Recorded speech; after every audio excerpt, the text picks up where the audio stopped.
no Papo Sintonia de hoje, nós fazemos coro e também abraçamos, apoiamos e propagamos esse desejo da Rede Excelsior de Comunicação, do Grupo Excelsior, através das suas emissoras associadas, aqui a M840, FM 106.1, na campanha pelo respeito e pela paz. E parece que nunca foi tão urgente, tão necessário, tão importante falar sobre paz e, mais do que isso, fazer a paz acontecer. Construir bases sólidas para que a paz não seja um sentimento, uma palavra, um desejo, mas seja uma realidade. Porque até para a nossa saúde mental, viver em um estado de equilíbrio, de paz, de tranquilidade é necessário. Mas não só por isso. O próprio desenvolvimento global do planeta precisa da paz. Cada ser humano, cada indivíduo precisa e merece viver em paz. Só que existem alguns fatores estruturais lá na base, na raiz da violência. A gente pode se perguntar: onde surge a violência? Quais são as causas da violência? Será que a violência é algo nato, faz parte da natureza humana? A violência existe no mundo porque o ser humano, nós somos violentos? Ou existem fatores estruturais que levam a esse estado de violência? Disputas territoriais, como nós estamos vendo também disputas pelo tráfico de drogas, questão de distribuição de renda e outros fatores que agora nós vamos colocar luz nesse bate-papo que você é convidado a estar. Você participa ao vivo, para quem está ouvindo agora, ao vivo, pelos nossos canais, pelo canal do YouTube da Rede Excelsior, que é o @Rádio FM 106.1. Acesse aí o canal da nossa emissora ou no WhatsApp, nós estamos ao vivo aqui também, você pode mandar uma mensagem para 31 14 33 44 ou 99657 3998 e vamos interagir com a gente. Vamos falar sobre os nossos convidados e você também que vai ouvir depois no replay, pode acompanhar no site patriciatosta.com.br ou no meu canal do YouTube, reassistir essa entrevista, divulgar o link para que outras pessoas também possam acompanhar e refletir com a gente, tá? Agora que você já sabe como ficar em sintonia, a gente acolhe Ailton Ferreira, ele que é sociólogo, é educador, coordenador do Instituto Reparação e também assessor da Secretaria de Desenvolvimento Social, que está aqui com a gente, presente nos estúdios da 106.1. Bom dia, bem-vindo mais uma vez. Bom dia, Patrícia Tosta, bom dia, amigos da 106.1 FM. É um prazer, não necessariamente prazer falar desse tema, mas Exato. É um prazer conversar com você, com os amigos. E a gente também, né, poder dispor aí do seu conhecimento, da profundidade com que você aborda o tema e da sua vida prática, né, também em trazer e promover políticas públicas que possam garantir um melhor desenvolvimento social, está aí também nas bases, nas comunidades, promovendo esse desenvolvimento social, que é um dos pilares para que a gente possa viver com mais segurança e mais paz. Mas a gente traz também um já conhecido nosso aqui do programa, o professor Dr. PhD Fernando Alcoforado, ele que é doutor em planejamento territorial e regional e consultor de planejamento estratégico, engenheiro de profissão. Professor Fernando, seja bem-vindo, bom dia, é um prazer recebê-lo também aqui no nosso Papo Sintonia. Bom dia, minha amiga Patrícia. É um prazer todo nosso falar com você, com os seus ouvintes e também com o nosso interlocutor, o Ailton, que aí está presente. Exatamente, já era um desejo meu, né, Ailton? Cheguei a comentar em promover um encontro entre essas duas pessoas, esses dois seres humanos, né, pessoas tão engajadas na vida social e com conhecimento tão vasto, tão profundo, que realmente são fontes aí para que a gente possa beber e mergulhar e também entender um pouco mais essa conjuntura social. E esse encontro aqui acontece, hoje o professor não está presente aqui no estúdio, mas tenho realmente uma alegria de ter os dois aqui. E a primeira questão é tudo isso que vem acontecendo, não só no estado da Bahia, nessa escalada de violência que a gente vem olhando, a cidade do Rio de Janeiro, que a gente já tem, né, já infelizmente já se coloca, além de ser a cidade maravilhosa, com as suas belezas naturais e com toda a sua questão cultural, é uma cidade colocada aí no patamar de violência no país, mas a gente amplia agora e olhando o cenário internacional, nós estamos literalmente vivendo um estado de guerra. E pensando nisso tudo e olhando tudo isso, a gente tem essa sensação de que a paz está ficando cada vez mais distante, é uma utopia difícil realmente viver e promover a paz. Queria ouvir vocês em relação a isso, né? É apenas uma sensação ou é uma realidade da dificuldade de vivenciar a paz? Professor. É uma dificuldade concreta, porque nós associamos sempre, Patrícia, a paz social, como resultado de uma sociedade também de justiça, de equidade, de equilíbrio, de forças mais ou menos simétricas. Numa sociedade onde temos falta de oportunidades para muitas pessoas, onde há uma assimetria no desenvolvimento das pessoas, onde há disputas, onde há grupos hegemônicos, onde uma parte da sociedade não tem acesso aos direitos, às condições dignas de vida, de saúde, de saneamento ambiental, de educação, de ambiente saudável, de lugar para trabalhar, para se projetar enquanto ser humano pleno, desenvolver as suas potencialidades. Então, fica um tanto difícil. Não existe a paz pela paz, existe a paz como fruto da justiça, de uma sociedade mais justa, de distribuição equitativa dos bens, de todos os bens, né? E nós vivemos uma sociedade onde há uma distribuição, uma desigualdade na distribuição, uma desigualdade de acesso. Então, a paz fica sempre mais difícil quando você vive em situações de injustiça social, de desigualdade, de desequilíbrio. Olhando, professor, né, também o cenário, toda a nossa geografia da Constituição, aí não só aqui nas nossas regiões do Brasil, mas olhando também a configuração do mundo, né, as disputas territoriais, a questão econômica, professor Alcoforado agora também falando, são também fatores que impedem ou dificultam a paz. Do seu ponto de vista, que fatores são esses que tornam essa paz? A gente olha a perspectiva de paz e vê essa distância, vê essa lacuna, esse ato, e nos perguntamos como realmente conquistar uma paz de verdade. Então, quais são esses fatores, do seu ponto de vista, que têm gerado essa sensação de insegurança, de distanciamento da paz tão desejada por todos nós? Bem, inicialmente eu gostaria de concordar com as palavras do professor Ailton.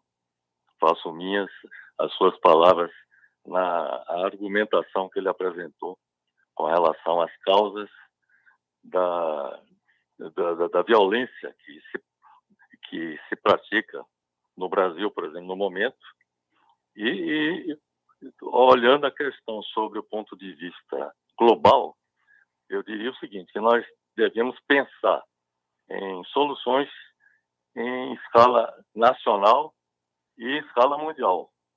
Por exemplo, a questão nacional requer determinadas soluções, como, por exemplo, o modelo de desenvolvimento que se adota no país.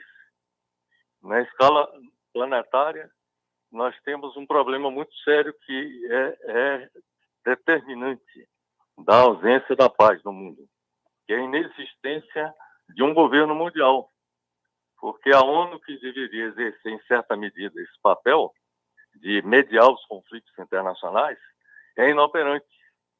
E simplesmente os conflitos acontecem e a ONU simplesmente não faz absolutamente nada. Até porque o Conselho de Segurança da ONU, e que existe desde 1946, depois da Segunda Guerra Mundial, os seus integrantes permanentes têm o poder de veto. Então, na medida em que cada um deles faz o veto contra determinadas ações, a ONU simplesmente fica inoperante. Então, nós vivemos num mundo ingovernável.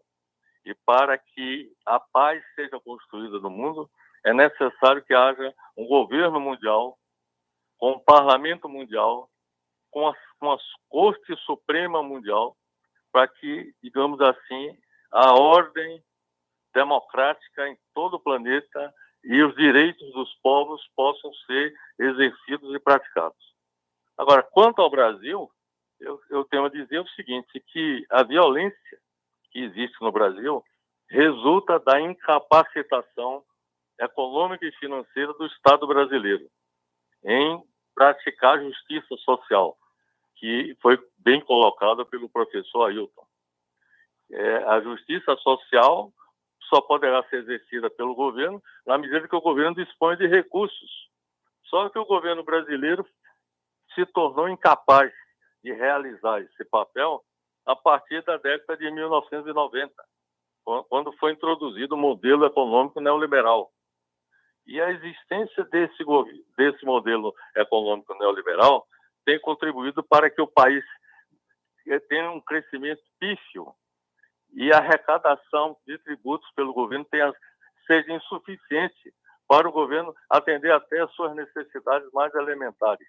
E o resultado disso é que a arrecadação de tributos do governo federal, estaduais e municipais tem sido insuficiente para que esse governo possa praticar políticas sociais. Os únicos governos federal, que foram os de Lula e de Dilma Rousseff, foram os únicos que tentaram desenvolver políticas sociais como o Bolsa Família, o programa Minha Casa Minha Vida, mas tem sido insuficiente, porque para resolver esse problema, nós temos que resolver a questão da dívida pública, que o Brasil se endividou exorbitantemente, sobretudo nos últimos anos, de 2015 para cá, a tal ponto que o Estado brasileiro ficou incapaz de realizar qualquer tipo de investimento. Então, sem investimento, o que é que aconteceu? Sem justiça social e só com a repressão policial não é suficiente para combater a violência. Então, para resolver o problema da violência no país, para praticar justiça social e para que, efetivamente, o Estado brasileiro vença essa guerra contra a criminalidade, é preciso que a questão da dívida pública seja efetivamente resolvida. E eu tenho uma proposta concreta para isso. Eu posso apresentar mais adiante, quando posso detalhar sobre nossa visão a respeito desse problema. Ok, professor, sim, teremos tempo aí no último bloco aqui dessa nossa conversa, exatamente colocar luz, quais são as possibilidades de saída para a construção da paz. Ainda nesse primeiro momento do olhar, né, do ver essa realidade, professor Ailton, nós ouvimos aí com o professor Alcoforado falando sobre essa questão da dívida pública, sobre a questão econômica, como um dos fatores estruturais para a instalação da violência. E aí a gente olha na distribuição da renda, né, no acesso de forma igual, pelo menos democrática, para que todos possam ter acesso à saúde, educação e a renda, poder se desenvolver, senão aí a violência acaba encontrando espaço para se instalar. Eu concordo com o professor, parece até que a gente se conhece e combinou há tempo essa conversa, mas eu lembro aqui do professor Milton Santos, baiano, aqui de Brota de Macaúba. Ele é considerado como um prêmio Nobel da Geografia e tem um livro dele que tem um título Por uma outra globalização possível, ou uma outra globalização é possível. E o professor Milton Santos nos chama a atenção. Quando o professor Alcoforado fala dos anos 90, e também eu lembro aqui do paradigma que orientou a economia brasileira nos anos da ditadura militar. Durante muito tempo, os nossos ministros da Fazenda, da Economia, com destaque aqui para Delfim Neto e tantos outros da mesma corrente de pensamento econômico, diziam que tinha que deixar primeiro o bolo crescer para depois dividir.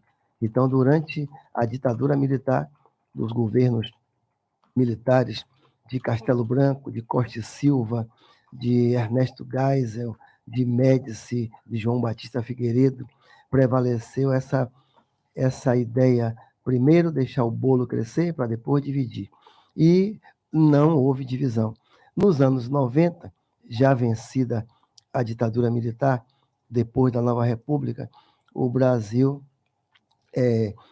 dá um salto. Sequer a gente entra num estado de bem-estar, mas a gente dá um salto sobre a orientação do neoliberalismo internacional, que forçou essa forma de gestão dos Estados-nações, né, no sentido dessa globalização que o pessoal dizia que era uma caçamba descendo ladeira abaixo e que não dava para ninguém ficar contra. Então, uma boa parte ficou perdida os sindicatos foram desaparecendo, a esquerda nacional e internacional teve que buscar outras formas de construção de teses, porque diziam quando pensavam ter as perguntas, as respostas, o neoliberalismo mudou as perguntas. Então, o Brasil, como país periférico, um país em desenvolvimento, sofreu muito por conta dessa globalização e dessa onda neoliberal. E nós sofremos muito ainda hoje por conta disso. O golpe de 2015 e 2016, desenhado naquela época, no governo de Temer, também serviu muito para reduzir o investimento público, para reduzir as políticas públicas que propunham a redução das desigualdades, as políticas sociais. Não é? Então, o Brasil sofreu muito nos últimos anos por conta do golpe com Michel Temer, o fim do governo Dilma, aquele processo que não devia acontecer, né, de ser contra as pedaladas, que depois se viu que era algo ordinário na política brasileira, e depois, nos últimos 4 anos, com o achatamento das políticas sociais. Então, houve nos últimos anos um recrudescimento desfavorável aos setores sociais, os movimentos sociais, às lutas sociais, às categorias profissionais que têm uma orientação mais no sentido de cuidar das pessoas, educação, saúde, assistência social, os conselhos sociais, mais de 33, 34 conselhos de participação popular no Brasil foram desativados no último governo do presidente que saiu recente, na eleição recente. Então, o Brasil passou por um processo de desaceleração de participação política, de participação nas decisões das políticas sociais, de redução por conta do baixo investimento das políticas sociais, e isso explode dessa forma, mais ou menos esperada por conta das ausências de política pública, e explode também num jogo combinado com a sofisticação do crime organizado, que encontra um Estado insuficiente para reagir. Exatamente, há que se apontar também esse outro pilar. Obviamente, olhar esses pontos estruturais, estruturantes aqui da violência, como a falta de política pública, ou a carência de política pública, ou essa questão da distribuição de renda, que falou o professor Alcoforado, mas há também que se vê medidas de conter, não é, professor Ailton, a violência que está em ascensão, está em escalada aqui no Estado. Claro que algumas ações já estão sendo colocadas, mas a gente pensa, talvez tardia, por que isso se instala, que cenário foi esse que foi estabelecido para que essa violência crescesse aqui no nosso Estado, com facções criminosas e grupos tão organizados, com tanta ousadia, né, no seu agir. A gente falava nos anos 90, 95, da possibilidade de um Estado paralelo por conta do crime organizado.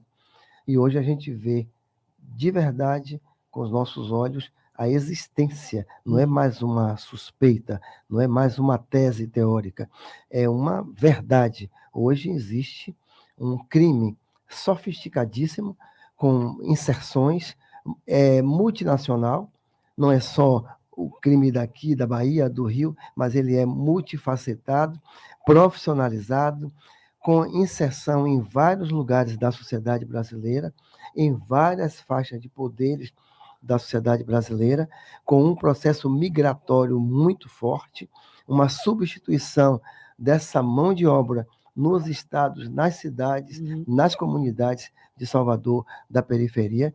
Não temos mais, como antes, o criminoso conhecido da comunidade e que atendia a irmã de caridade, que tomava a bênção àquela idosa do bairro.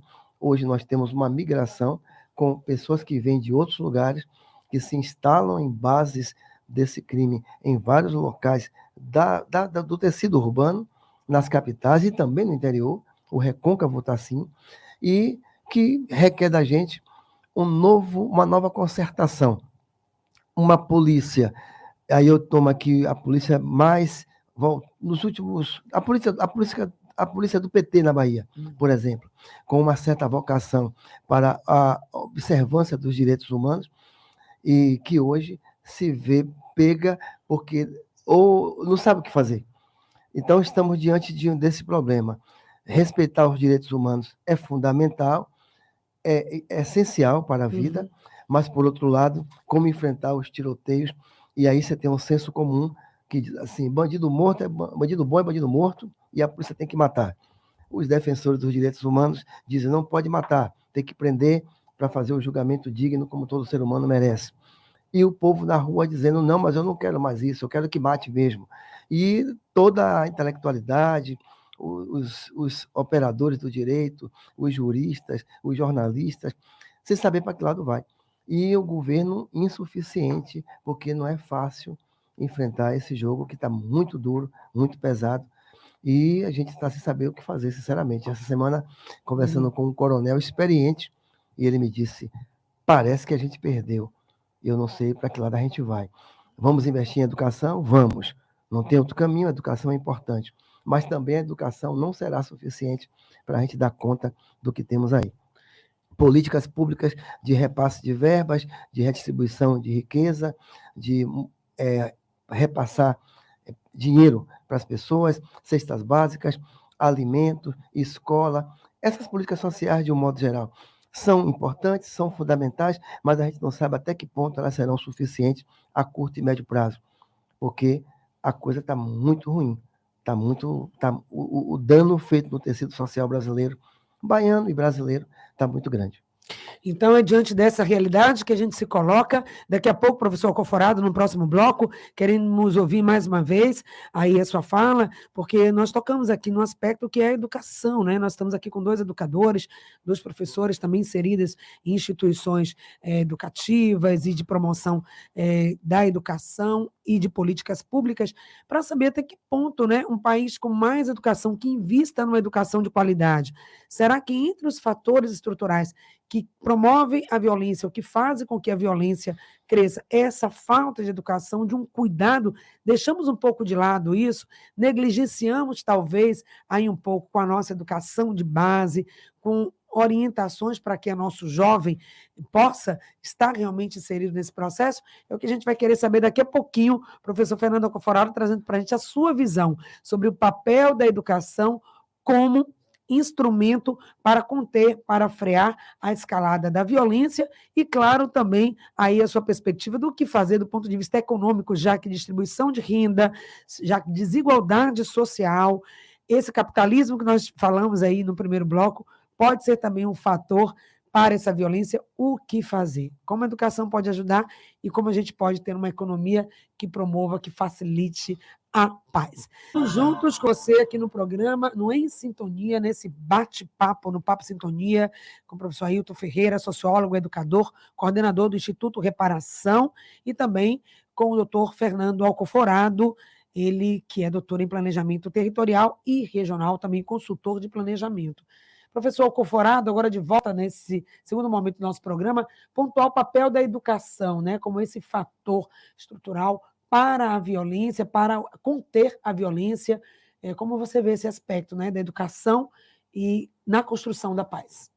É claro que a educação é fundamental para que as pessoas educadas elas passem a ter um comportamento construtivo e, a partir daí, sejam capazes de mudar o mundo ao seu redor para melhor. Então, é evidente que...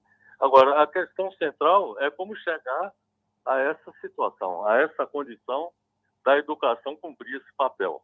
Quer dizer, a preliminar, que eu acho, não só para combater o crime organizado e para reduzir a violência ou eliminá-la, é aumentar a capacidade financeira, econômica e financeira do Estado brasileiro, em todos os níveis, federal, estadual, municipal, para que todos tenham capacidade de praticar justiça social com políticas públicas compatíveis com as necessidades do país e de cada região.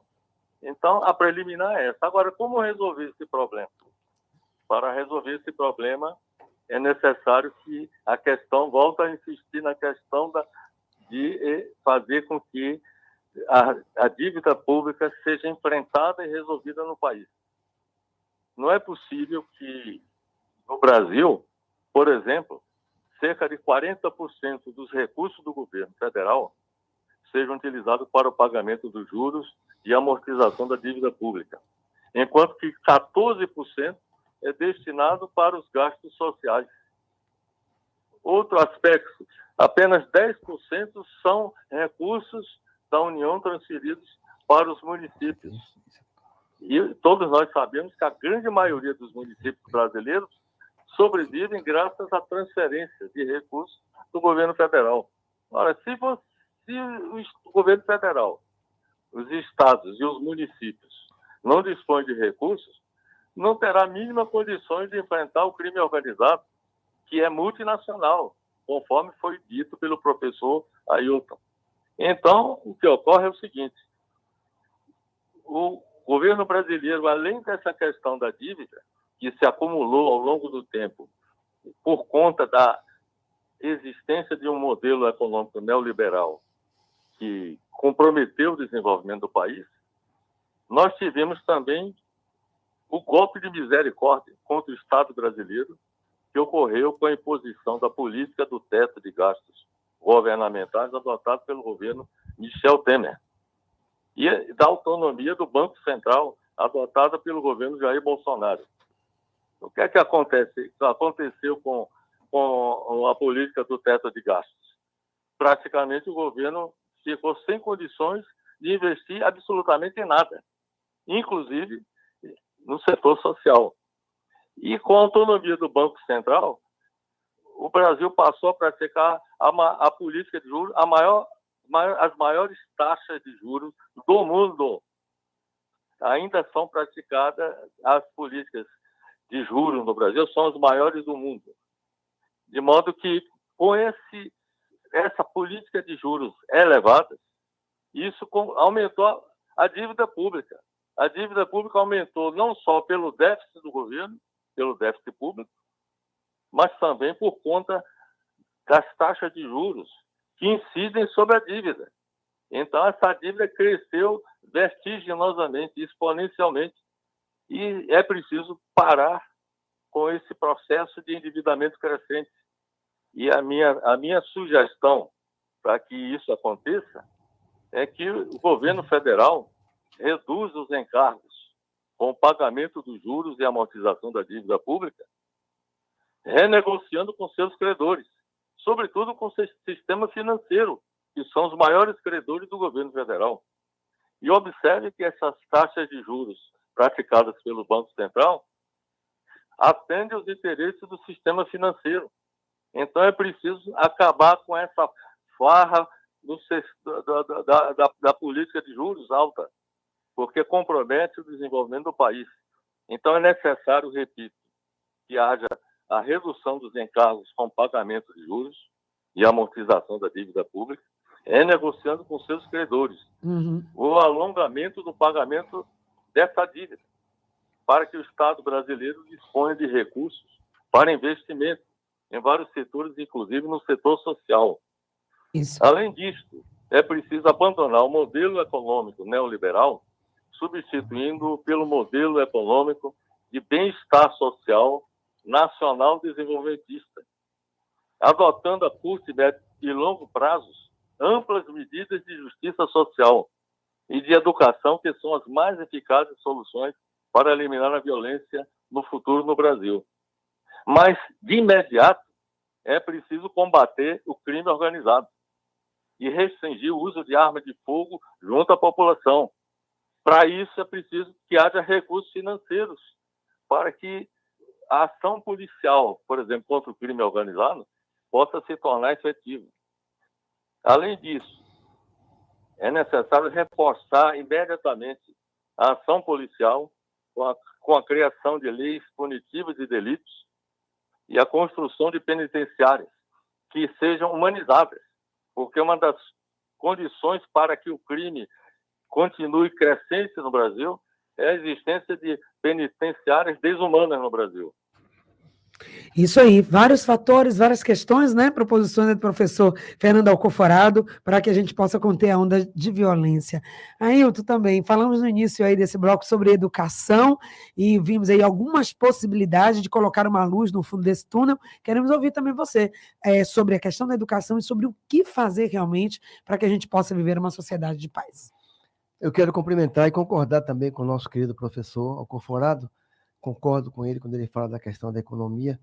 Realmente temos que ter uma mudança na política econômica, essa questão do desemprego que provoca violência, que aumenta a violência. Temos outros fatores, como já falei da desigualdade, mas também das discriminações, do choque étnico em alguns grupos humanos. Então, temos vários fatores. Vivemos essa sociedade que resulta dessa violência que fica sempre em pânico. Então, a gente tem falado com as pessoas e as pessoas estão doentes, Patrícia. Nós passamos uma pandemia, nós sepultamos 700 mil pessoas e com cada pessoa que foi na pandemia, vai um pedacinho da gente também, porque foram parentes, amigos, vizinhos, colegas, e nós sobrevivemos. Eu sou um homem que creio em Deus e acredito que nós estamos aqui para cumprir uma missão. Ficamos para cumprir essa missão humanitária e temos essa tarefa de buscar solução. Vivemos uma sociedade solitária, em pânico, doente, com muita depressão e com muito medo. As pessoas estão com medo de andar nas ruas, os bares estão fechando mais cedo. Recentemente, o jornalista Tasso Franco escreveu um artigo dizendo que a cidade virou uma repartição. Estamos encerrando às 5 da tarde e as pessoas não estão mais frequentando as noites, indo para os locais dos eventos, por conta dessa dor e desse medo da morte. Né? Temos que investir no social. Eu escrevi um artigo há um tempo atrás, que o professor Jorge Portugal repercutiu, que eu chamo de último tiro. Antes do tiro que mata, que leva as pessoas para o necrotério, naquele caixão de madeira, tem outros tiros anteriores.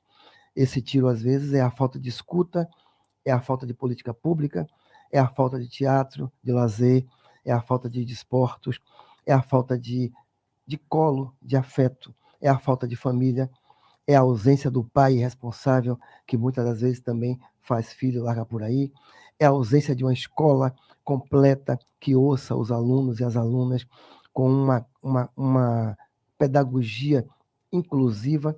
A minha escola, Patrícia, do meu primário, está mais feia hoje do que quando eu estudei lá, e já tem tempo. O meu ginásio tinha 3 quadras de esporte, hoje só tem uma. A minha escola pública, onde eu fiz o 1º grau e o 2º grau. Precisamos de escolas mais apaixonantes. Para isso, precisamos de ter gestões que ouçam e que tenham recursos para fazer política pública. Não é possível que a minha escola de criança seja mais feia hoje, mais árida, com menos espaço de lazer, do que quando eu fui menino. Precisamos melhorar essas escolas. Então, o último tiro é o que mata. Mas os primeiros tiros é a falta de assistência, é a falta de escola, é a falta de quadra de esportes. Concordamos que temos que ter policiamento preventivo, ostensivo? Sim, tem que ter policiamento. Mas a sociedade mais segura e mais tranquila não é a que tem mais polícia, é a que tem mais espaços de convivência. Colômbia, Medellín, reduziu drasticamente. A cidade que era a pior do mundo passou a ser a 6ª pela Unesco. Com que investimento em teatro, esporte, lazer, cultura, na periferia, nos bairros mais violentados. E aí eu mudo o nome, não é violento, é violentado. Os bairros são violentados pelas ausências de políticas públicas, muitas das vezes pela ausência do próprio Estado. Tem lugar que só chega o carteiro, o gás e o rabecão, e o caminhão do lixo, você falou bem. A propósito, hoje é dia dos Correios. Então, tem lugar que só chega o carteiro, não chega nada. Nesses lugares, é um terreno fértil para a violência, porque onde tem a ausência do Estado, onde tem a ausência de espaço de convivência, predomina a lei do mais forte. E a lei do mais forte, muitas das vezes, é a lei de quem está armado contra quem está desarmado. Então, eu penso que temos muitas coisas para fazer. Ontem eu fui testemunha de uma atividade no Calabar, que há um mês atrás era território do tiroteio, e ontem Vários órgãos do Estado estavam lá desenvolvendo atividades e, pô, digo, que coisa legal. Esporte, lazer, vacinação, cultura, internet, inscrição para primeiro emprego, no Calabá, no domingo todo. Eu soube que vai continuar por mais tempo. Por que não fazer mais ações sociais nos lugares violentados? A polícia é importante, claro, mas não só a polícia. Temos que ter a Força Armada, mas temos que ter as ações sociais. Tem bairro, Patrícia, que só chega o mestre de capoeira. Tem bairro que só tem o padre. Tem bairro que só tem a freira ou a mãe de santo e não tem mais nada. Nesses lugares precisa da presença do Estado, de servidores públicos, de ações sociais, não só da vacina, da saúde, mas de tudo, para que as pessoas se sintam acolhidas. Muitas das vezes elas não se sentem. E aí a sofisticação do crime é tal forma que, às vezes, quem chega com socorro é esse próprio setor que chega com socorro e que desenvolve uma certa empatia com a comunidade. E que depois fica mais difícil você fazer uma intervenção. Exato, aí esse mecanismo, inclusive, de instalação, né, desses grupos aí nessas comunidades. Já quase finalizando aqui nosso bate-papo, quero só mandar um abraço para Ivana Cerqueira, ela está aqui acompanhando pelo canal do YouTube e diz: não existirá paz onde há tantas desigualdades, concordando aí com as falas destes professores que aqui estão falando. Realmente, paz sem desigualdade, com desigualdade social, ela fica mais difícil de ser implementada. E a gente não pode deixar de falar, né, nesse momento aqui que nós estamos com a Semana pelo Respeito e pela Paz da Rede Excelsior de Comunicação, quando a gente tem aí também no cenário internacional essa ameaça de guerra, essa questão de Israel, também na questão com a faixa de Gaza, olhando também outros cenários de guerra no mundo. Queria só ouvir de vocês uma mensagem final. Quero terminar essa primeira entrevista dessa semana com também um aspecto de esperança. Professor Alcoforado, será que dá para a gente pensar, vislumbrar a paz, não só como uma utopia, mas como uma construção que, apesar de todas essas dificuldades, desafios que precisamos enfrentar, podemos pensar, sim, numa possibilidade de paz, olhando o cenário mundial e local? Qual o seu comentário sobre isso? Que mensagem o senhor deixaria? Professor Fernando Alcoforado, por favor. Bem, com relação à paz mundial, eu tenho tido a oportunidade de elaborar artigos, e tenho realizado conferências, e inclusive tanto no Brasil quanto no exterior, a respeito da questão da guerra e da paz, e eu tenho insistentemente defendido a necessidade de que o sistema internacional ele seja reestruturado. E tenho proposto que seja realizado um fórum internacional em que os governos amantes da paz e todas as organizações amantes da paz, participando desse fórum, determine os caminhos que possam levar à constituição de um governo mundial. Por exemplo, a ONU poderia ser reestruturada e se tornar um governo mundial e, além disso, implantar um parlamento mundial e uma Corte Suprema Mundial. Porque, no meu entendimento, sem isto, a paz mundial será impossível. E a guerra se imporá, e eu diria mais, o futuro da humanidade ficará colocado em risco diante da possibilidade de que as grandes potências entrem em conflito e delas resulte a Terceira Guerra Mundial, que certamente seria a última guerra que a humanidade enfrentaria. Então, a minha visão é exatamente esta. Com relação à questão da violência no Brasil, eu proponho que haja uma convocação do presidente da República, dos governadores, que estejam comprometidos com a construção da paz social no Brasil, que realizem um encontro a fim de a sociedade no seu conjunto e os governos no seu conjunto implementem ações concretas para vencer a violência e a criminalidade em nosso país. Ok, então, é isso. Eu queria só uma oportunidade para... Rapidamente, só para a gente fechar, professor, já estamos bem assim em cima do horário. Eu queria convidar os ouvintes da Rádio Excelsior para o lançamento do nosso livro, A Revolução Necessária ao Brasil Contemporâneo, que deverá ocorrer a partir das 5 horas da tarde, de 5 até as 21 horas, na Escola Politécnica, no auditório da Escola Politécnica da UFPA. Que horas? Hoje, professor, às 5 da tarde? De 17 até as 21 horas. Estaremos na Politécnica fazendo uma palestra de 17 às 18 e a sessão de autógrafos de 18 às 21 horas. Ok. Vamos falar sobre educação no Brasil. Já estamos aqui anotados, por favor, encaminhe também esse card de convite, né, as informações, para a gente caminhar também para os nossos ouvintes. Muito obrigada, professor Dr. Fernando Alcoforado, pela entrevista de hoje, e também queremos ouvir as considerações finais aqui também do nosso convidado, professor Ailton, que esteve com a gente aqui. A gente não falou sobre a violência rural. Sim. Só um segundinho sobre ela.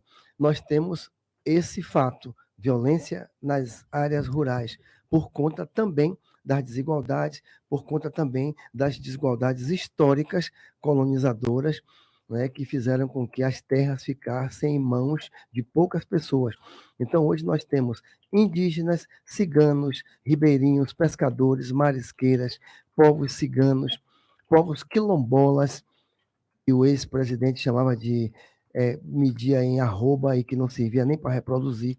Essas comunidades chamadas de povos e comunidades tradicionais requerem do Estado brasileiro políticas públicas afirmativas, políticas de financiamento, de tecnologia e de demarcação e titulação das terras, para que possam permanecer nos seus territórios em condição de paz, desenvolvendo a sua cultura tradicional. E por conta da falta de titulação e de algumas políticas públicas, ficam também à mercê da violência que é protagonizada pelos latifundiários, pelos grileiros, pelos fazendeiros, pelos madeireiros, que matam, que usam armas pesadas e que oprimem essas comunidades nos seus locais de onde viver, né, os povos indígenas. Então, é um outro capítulo, né, dessa violência no Brasil inteiro, mas a gente se ateve mais à violência urbana. Com relação ao geral, eu vou ficar com o quilombola Jesus de Nazaré, né, que era mais preto do que a gente vê nas fotos e que nos convoca também para um estado de justiça.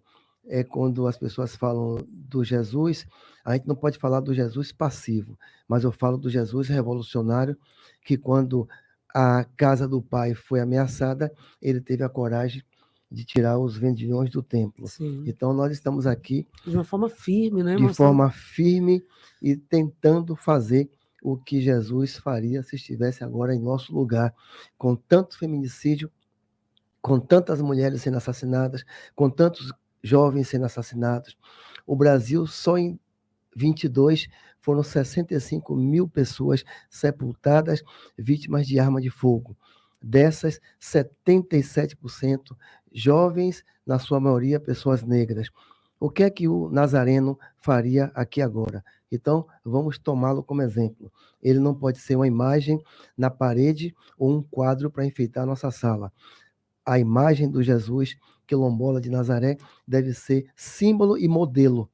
E a gente pode também usá-lo como símbolo e modelo para lutar por justiça, porque com justiça a gente chega a mais igualdade, com mais igualdade a gente pode atingir o espaço de paz que a gente deseja. E entre esses fatores, né, que facilitam a violência está esse distanciamento da nossa humanidade e desses valores humanos cristãos. Nosso mestre Jesus Cristo nos ensina ele como príncipe da paz, que seja o nosso mentor maior, conduza aí a nossa semana do respeito pela paz aqui da Rede Excelsior Comunicação. Muito obrigada, professor Ailton, mais uma vez pela presença. O programa de hoje fica por aqui. Amanhã a gente retoma com mais um assunto, trazendo para você o PEP, Programa de Educação para a Paz, realizado pela Fundação Prem-Howard. É um programa gratuito, presente em universidades, escolas e também em penitenciárias e que tem transformado vidas. Acompanhe amanhã aqui no Em Sintonia. Obrigado a todos que fizeram o programa. Até amanhã.